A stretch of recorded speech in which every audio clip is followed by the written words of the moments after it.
5 ఏళ్లలో తిరుమల లడ్డు ప్రసాదం తిన్నప్పుడు ప్రసాదం వాసన చూసినప్పుడు ఆ తేడా తెలిసేదే. వీళ్ళు ఇచ్చిన కల్తీ నెయ్యితో స్వామివారికి మా చేతులతో ఆ కల్తీని నైవేద్యంగా పెట్టామంటే ఇది దురదృష్టం. ఈ కల్తీ నెయ్యితో లడ్డు మాత్రమే కాదు ఇతర నైవేద్యాలు కూడా చేస్తారు. చివరకు స్వామివారి నైవేద్య సేవని కూడా కుంచారు. మా మీద ఒత్తిడి తెచ్చి స్వామివారికి అపచారం చేశారు టీటీడీ ఆలయ మాజీ ప్రధాన అర్చకులు రమణ దీక్షితులు.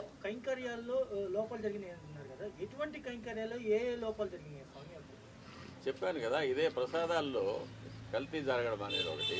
అది ప్రసాదాలు తిన్నప్పుడు కానీ ప్రసాదాలు చూసినప్పుడు కానీ అది ప్రతి భక్తుడికి అర్థమైపోతుంది. ఇందులో ముందు ఉన్న సువాసన లేదు, రుచి లేదు, పవిత్రత లేదనేది. అలాగే అన్నప్రసాదాల్లో కూడా ఈ కల్తీ నెయ్యి వాడి పొంగలు, చక్కెర పొంగలి, సీర మొదలైన వాటిలో కూడా ఇది కలిపి ఉన్నారు. ఇది స్వామివారికి మా చేతులతోనే నైవేద్యం చేయవలసిన దురదృష్టం కూడా మాకు ఏర్పడింది. అది కాకుండా నైవేద్యాలు జరగడానికి స్వామివారికి ఏ వేళల్లో నైవేద్యాలు చేయాలనేది ఆగమ శాస్త్రం నిర్ణయిస్తుంది. దాని ప్రకారం కూడా ఒక్కొక్కసారి జరగడం లేదు.